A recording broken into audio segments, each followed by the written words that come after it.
আসসালামু আলাইকুম। হ্যালো বন্ধুরা, কেমন আছেন? আশা করি অনেক ভালো আছেন। আজকে আমি আপনাদের সামনে আরও একটি নতুন টিউটোরিয়াল ভিডিও নিয়ে হাজির হয়ে গেলাম। আমার আজকের এই ভিডিওর মাধ্যমে দেখাবো কিভাবে আপনি নতুন ভোটারের জন্য অনলাইনে আবেদন করবেন।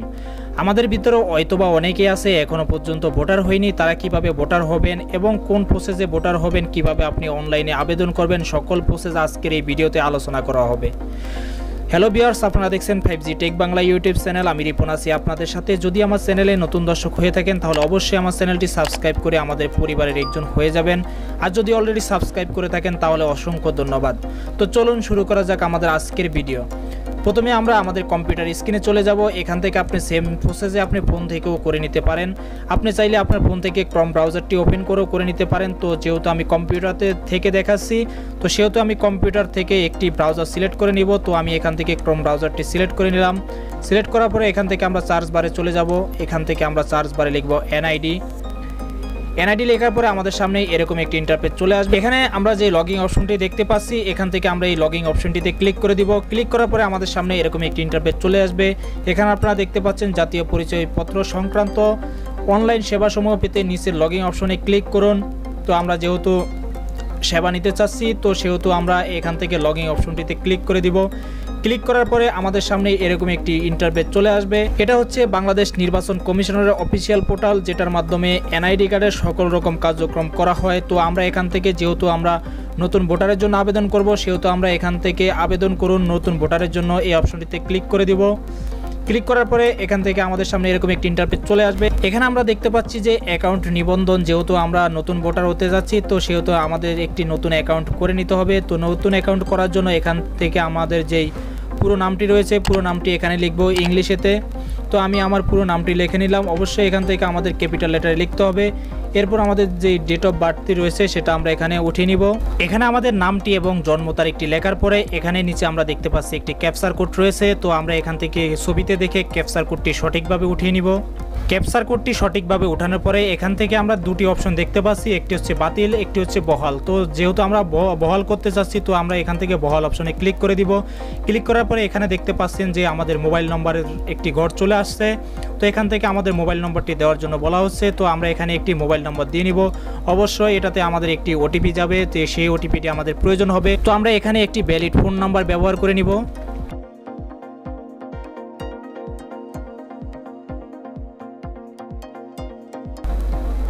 ক্লিক করার পরে আমাদের সামনে এরকম একটি ইন্টারফেস চলে আসবে। এখানে আপনারা দেখতে পাচ্ছেন যাচাইকরণ কোডটি দিন। তো আমরা যে ফোন নাম্বারটি দিয়েছি, আমাদের ফোনে একটি 6 ডিজিটের ওটিপি কোড চলে যাবে। তো আমরা সেই 6 ডিজিটের ওয়ান টাইম ওটিপি কোডটি এখানে বসিয়ে নিব। এখানে বসানো হয়ে গেলে এখান থেকে আমরা বহাল অপশনে ক্লিক করে দিব। এরপরে আপনারা দেখতে পাচ্ছেন এখানে ইউজার নেম, তারপরে দেখতে পাচ্ছেন পাসওয়ার্ড। তো আমরা এখানে একটি ইউজার নেম এবং একটি পাসওয়ার্ড সেট করে নিব। ইউজার আইডিটি এবং পাসওয়ার্ডটি ব্যবহার করার পরে এখান থেকে আমরা যে বহাল অপশনটি পাচ্ছি, এই বহাল অপশনটিতে ক্লিক করে দিব। ক্লিক করার পরে আমাদের একটু অপেক্ষা করা প্রয়োজন হবে। এরপরে দেখতে পাচ্ছেন আমাদের অ্যাকাউন্টটি ক্রিয়েট হয়ে যাবে। এখানে আপনারা দেখতে পাচ্ছেন আমাদের জন্ম তারিখ এবং আমাদের নাম দেখাচ্ছে। এখানে আমরা দেখতে পাচ্ছি আমাদের পাসওয়ার্ড পরিবর্তন করুন। এখান থেকে আমরা চাইলে পাসওয়ার্ড পরিবর্তন করে নিতে পারবো। এবং এখানে আপনারা দেখতে পাচ্ছেন প্রোফাইল। তো এখান থেকে আমরা প্রোফাইল অপশনে ক্লিক করে দিব।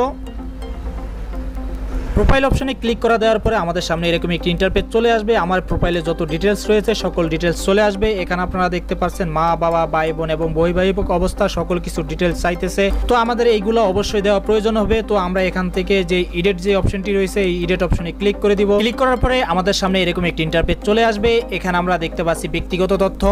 আমি যেহেতু ভোটার হওয়ার জন্য আবেদন করছি, অবশ্যই এখানে আমার ব্যক্তিগত তথ্য দেওয়ার জন্য বলা হচ্ছে। যেহেতু আমি আবেদন করতেছি, তো আমার নামটি এখানে বাংলায় লিখতে হবে। তো আমি আমার এখানে বাংলায় নামটি লিখে নিব। এরপর আপনারা এখানে দেখতে পাচ্ছেন আমার নামটি ইংরেজিতে অবশ্যই রয়েছে। এরপর আপনারা দেখতে পাচ্ছেন এখানে লিঙ্গ। তো এখানে আমাদের লিঙ্গটি সিলেক্ট করে নিব। এখান থেকে যদি আপনার রক্তের গ্রুপ থাকে, অবশ্যই আপনার এখানে রক্তের গ্রুপটি সিলেক্ট করে দিতে হবে। তো আমার এখানে আমি রক্তের গ্রুপটি সিলেক্ট করে দিলাম। এরপর আমার যেই নিবন্ধন, জন্ম নিবন্ধন নাম্বারটির গড়ারটি আছে, এখানে অবশ্যই আমাদের জন্ম নিবন্ধনটি যে রয়েছে, এই জন্ম নিবন্ধনের নাম্বারটি দিতে হবে। অবশ্যই আমাদের জন্ম নিবন্ধন অনলাইন হতে হবে, না হলে কিন্তু আমাদের যে ওল্ড জন্ম নিবন্ধন আছে সেটা কিন্তু আমাদের কোনো মতেই হবে না। তো আমি এখানে আমার অনলাইন যে জন্ম নিবন্ধন নাম্বারটি রয়েছে, সেই অনলাইনের জন্ম নিবন্ধন নাম্বারটি এখানে দিয়ে নিব। তো আমার জন্ম নিবন্ধন নাম্বারটি দেওয়া হয়ে গেলে এখান থেকে আপনি যেহেতু এখানে আপনারা দেখতে পাচ্ছেন জন্মস্থান, তো এখান থেকে অবশ্যই আপনার জন্মস্থানটি সিলেক্ট করে দিবেন। তো আমি যেহেতু বাংলাদেশ থেকে করছি, অবশ্যই এখানে আমার বাংলাদেশটি সিলেক্ট করে নিব। তো জন্মস্থানটি সিলেক্ট করার পরে এখান থেকে আপনারা দেখতে পাচ্ছেন জাতীয়তা বাংলাদেশি অটোমেটিকলি নিয়ে নিয়েছে। এরপর আমরা এখান থেকে আমাদের পিতার নামটি বাংলায় লিখে নিব।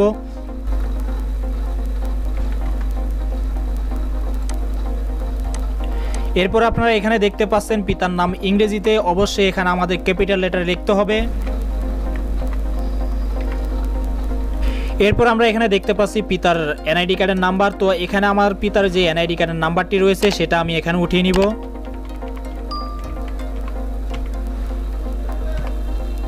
তো আমার পিতার এনআইডি কার্ড উঠানোর পরে এখানে আপনারা দেখতে পাচ্ছেন তার ভোটার নাম্বার কোনো মতে প্রয়োজন নেই। তো আমরা নিচে দেখতে পাচ্ছি মাতার তথ্য। তো এখানে আমার মার নামটি লিখে নিব।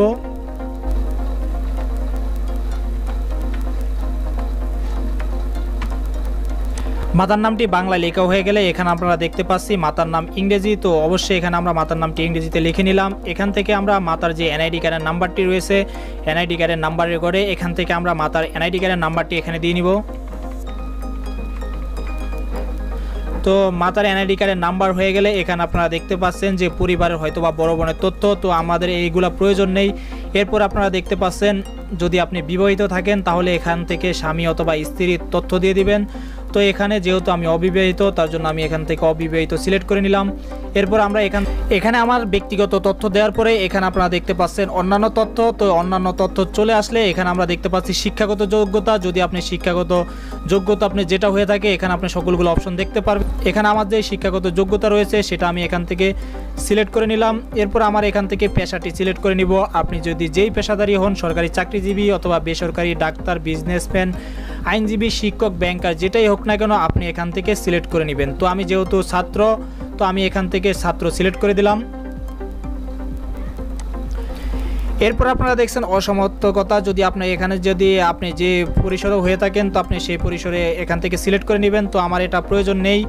এখান থেকে আপনারা দেখতে পাচ্ছেন টিন সার্টিফিকেট। তো টিন সার্টিফিকেট আপনার এখান থেকে প্রয়োজন নেই। এইগুলা ড্রাইভিং লাইসেন্সও প্রয়োজন নেই।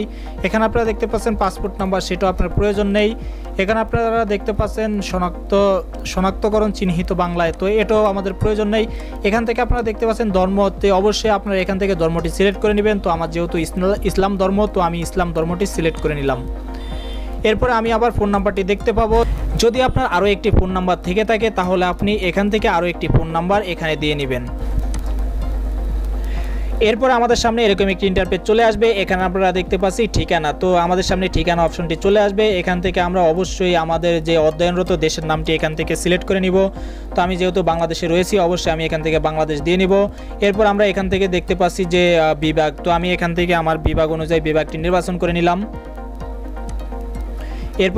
এরপরে দেখতে পাচ্ছি এখানে আমাদের জেলাটি রয়েছে। তো আমরা এখান থেকে জেলাটি সিলেক্ট করে নিব। এরপর আমাদের এখান থেকে আমরা কোন উপজেলাতে রয়েছি তো আমরা সেখান থেকে উপজেলাটি সিলেক্ট করে নিব। এখান থেকে দেখতে পাচ্ছেন RM। তো আমার এটা পুরসভা নাকি পল্লী এলাকা, তো আমার এটা যেহেতু পল্লী এলাকা তো আমরা এখান থেকে পল্লী এলাকা সিলেক্ট করে নিলাম। আপনি যেখানে রয়েছেন না কেন সেখান থেকে সেটা সিলেক্ট করে নেবেন। এখানে আমরা যেহেতু পল্লী এলাকায় রয়েছি তো সেহেতু আমাদের সিটি কর্পোরেশন অথবা পৌরসভা এটা কোনো প্রয়োজন নেই। এখান থেকে আমরা দেখতে পাচ্ছি ইউনিয়ন। তো আমরা এখান থেকে আমাদের ইউনিয়নটি নির্বাচন করে দিব।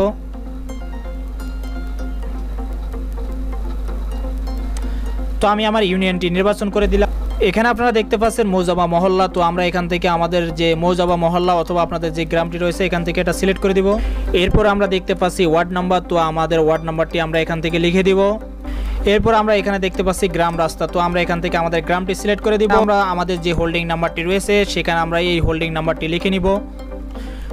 হোল্ডিং নাম্বারটি লেখা হয়ে গেলে এখান থেকে আপনারা দেখতে পাচ্ছেন পোস্ট অফিস। তো অবশ্যই এখানে আপনার পোস্ট অফিস লিখতে হবে যে আপনার পোস্ট অফিস কোথায়। তো আমি এখান থেকে আমার পোস্ট অফিসটি সিলেক্ট করে দিব।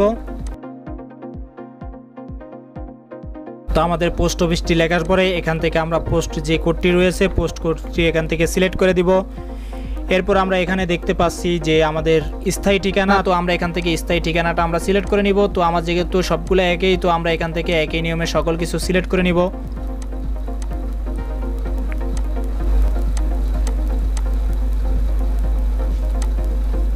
এখানে আমাদের সকল তথ্য ঠিকমতো লেখা হয়ে গেলে বর্তমান স্থায়ী ঠিকানা। এরপর আমরা দেখতে পাচ্ছি ভোটার এরিয়া। তো ভোটার এরিয়া থেকে এখান থেকে আমরা যে আমাদের ভোটার এরিয়াটা রয়েছে তো ভোটার এরিয়াটা আমরা এখান থেকে সিলেক্ট করে দিব। সিলেক্ট করার পরে এখান থেকে আমরা দেখতে পাচ্ছি পরবর্তী যে অপশনটি রয়েছে যে পরবর্তী অপশনটিতে ক্লিক করে দিব। এরপরে আমাদের সামনে এরকম একটি ইন্টারফেস চলে আসবে। এখানে আপনারা দেখতে পাচ্ছেন কাগজপত্রের প্রয়োজন নেই, এই আবেদনের করার জন্য কোনো কাগজপত্রের প্রয়োজন নেই। তো আমরা এখান থেকে যে আমরা পরবর্তী অপশনটিতে ক্লিক করে দিব। এরপর আমাদের সামনে আরেকটি ইন্টারফেস চলে আসবে। এখানে আপনারা দেখতে পাচ্ছেন আপনার পরিবর্তনগুলো নিশ্চিত করে সাবমিট করুন। তো আপনারা এখান থেকে যদি সকল কিছু ঠিক হয়ে থাকে, এখান থেকে আপনারা যে সাবমিট যে অপশনটি রয়েছে এখান থেকে সাবমিট অপশনে ক্লিক করে দিবেন। এরপর আপনারা দেখতে পাচ্ছেন আপনার অ্যাপ্লিকেশনটি পেন্ডিং রয়েছে। তো আমার এখানে সকল ডিটেলসগুলো চলে আসবে। এরপর আমরা এখান থেকে যে ডাউনলোড যে অপশনটি পাচ্ছি, তো আমরা এখান থেকে ডাউনলোড অপশনটিতে ক্লিক করে দিব। ক্লিক করার পরে আমাদের সামনে একটি পিডিএফ ফাইল অটোমেটিকলি ডাউনলোড হয়ে যাবে। এই পিডিএফ ফাইলে আমাদের যে সকল প্রকার তথ্যগুলো রয়েছে, তো আমরা এইগুলো আমরা এখান থেকে দেখতে পাবো। এখান থেকে আমরা একটি ফর্ম পেয়ে গেলাম। তো আমরা এই ফর্মগুলো দিয়ে আমরা খুব সহজে আমাদের যে নির্বাচন কমিশনের অফিসটি রয়েছে সেখানে যে আমরা খুব সহজে আমাদের প্রয়োজনীয় কাগজপত্রগুলো দিয়ে ভোটার হয়ে ছবি তুলে আসতে পারবো। এরই ধারাবাহিকতায় শেষ করলাম আমাদের আজকের ভিডিও। দেখা হবে পরবর্তী ভিডিওতে। নতুন নতুন ভিডিও পাওয়ার জন্য অবশ্যই আমার চ্যানেলটি সাবস্ক্রাইব করে আমাদের পাশে থাকবেন এবং পাশে থাকা বেল আইকনটি ক্লিক করে দিবেন, যাতে করে নতুন নতুন ভিডিও দেওয়ার সাথে সাথে পৌঁছে যায় যেন আপনার কাছে। ধন্যবাদ, ভালো থাকবেন, সুস্থ থাকবেন, আল্লাহ হাফেজ।